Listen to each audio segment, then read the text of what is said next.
తెనాలి పాత ప్రభుత్వ వైద్యశాల వద్ద పట్టపగలే ఓ రౌడీ షీటర్ రెచ్చిపోయాడు. ఉత్తపుణ్యానికి సమోసా వ్యాపారం చేసుకునే యువకుడిపై దాడికి పాల్పడ్డాడు. రౌడీ షీటర్ దాడిలో తీవ్ర గాయాల పాలైన యువకుడు ప్రభుత్వాసుపత్రిలో చికిత్స పొందుతున్నాడు. ప్రశాంతతకు మారుపేరైన గుంటూరు జిల్లా తెనాలిలో రౌడీ షీటర్లు రెచ్చిపోతున్నారు. అకారణంగా యువకులు సాధారణ ప్రజలపై దాడులు చేస్తూ హత్యాయత్నాలకు పాల్పడుతున్నారు. ఇటీవల గాంధీ చౌక్లో తేలప్రోలుకు చెందిన యువకుడిపై అదే గ్రామానికి చెందిన వ్యక్తి కత్తితో దాడి, 20 రోజుల క్రితం గాంధీ చౌక్లోని బట్టల షాపులో ఒక వ్యక్తిపై రౌడీ షీటర్ రాడ్తో దాడి ఘటనలు మరవక ముందే తాజాగా గురువారం మరో ఘటన జరిగింది.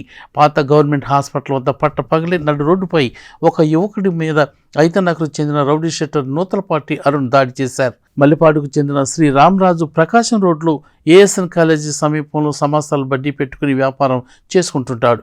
అతని భార్య నెహ్రూ రోడ్లో హాస్పిటల్ వద్ద సమోసాల బడ్డీ వ్యాపారం చేస్తుంది. అయితే శ్రీ రామరాజుకు ఈ మధ్యన ఐతనగర్కు చెందిన రౌడీ షీటర్ అరుణ్ పరిచయమై తరచూ తనను బండి మీద వేరే ప్రాంతంలో దింపమని అడుగుతుంటాడు. 1-2 సార్లు దింపిన శ్రీ రామరాజు గురువారం తనకు కుదరదని చెప్పి మధ్యలో దింపేసి వెళ్ళాడు.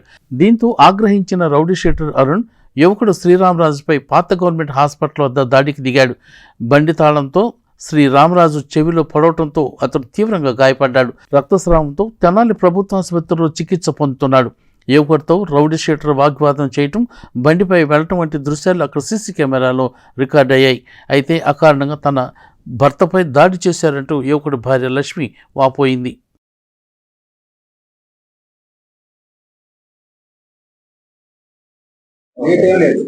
నా పేరు శ్రీరామరాజు, మల్లిపాడులో ఉంటాను. నేను ఏఎస్ఎన్ కాలేజీ ఆపోజిట్లో బెల్లంటీ దగ్గర సమోసా కొట్టు పెట్టాము. అక్కడ వర్క్ చేస్తాను.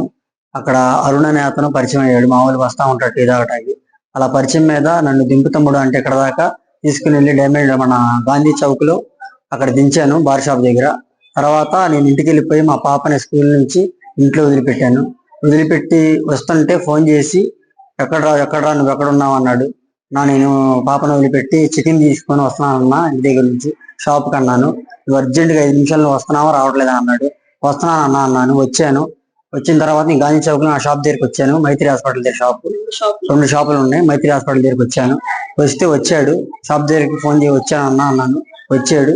వచ్చి నన్ను దింపరా అన్నాడు. కాదన్నా నేను వర్క్ లో ఉన్నానన్నా, పనిలో ఉన్నా, ఇప్పుడు దింపడం కుదరదన్నా అన్నాను. ఇప్పుడే దిప్పుతూ రారా అన్నాడు. తీసుకెళ్ళాడు. నన్ను పాత గవర్నమెంట్ హాస్పిటల్ పక్క సందు, అక్కడ ఎదురు సందు, ఆ బాత్రూమ్స్ ఉన్నాయి, దాని ఎదురు సందు ఉంది.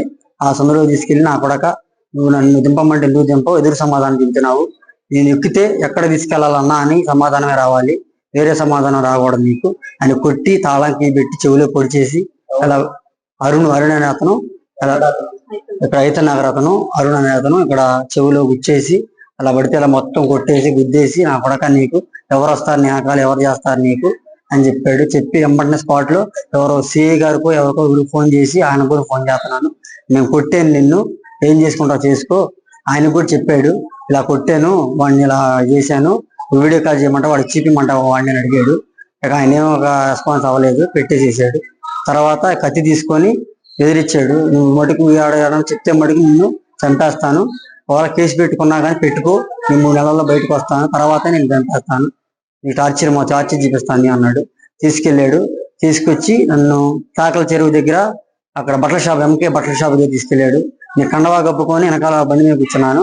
ఆడకు వచ్చి నాకు షర్ట్ తీసుకొని షర్టు ఆ బట్టలు మొత్తం పక్కన పెట్టించేసి వేరే షర్ట్ ఇప్పించి ఆ నుంచి తీసుకొచ్చి బార్ షాప్ తీసుకెళ్ళాడు. మళ్ళీ ఈ విషయం వాళ్ళని చెప్తే వాడికి నేను చంపేస్తాను, నీకు మామూలుగా ఉండదురా, ఇప్పుడే చెప్తున్నాను జాగ్రత్త, నీకు ఈ విషయం రిపీట్ అయితే మటుకు నీకు మామూలుగా ఉండదని వార్నింగ్ ఇచ్చాడు. సరే అన్న నేను వెళ్ళిపోతున్నాను అన్న, చర్చికి వెళ్ళాలన్నా అని చెప్పేసి వచ్చేసాడు. అక్కడ మా అన్న వాళ్ళు ఫోన్ చేస్తే అమ్మటనే వచ్చాడు. ఆటో వేసుకొని వచ్చేసి నన్ను హాస్పిటల్ తీసుకొచ్చారు. తర్వాత మళ్ళీ ఫోన్ చేసి మళ్ళీ బెదిరించాడు. రికార్డ్స్ ఉన్నాయి, రికార్డులు కూడా ఉన్నాయి, సీసీ కెమెరా రికార్డ్స్ ఉన్నాయి.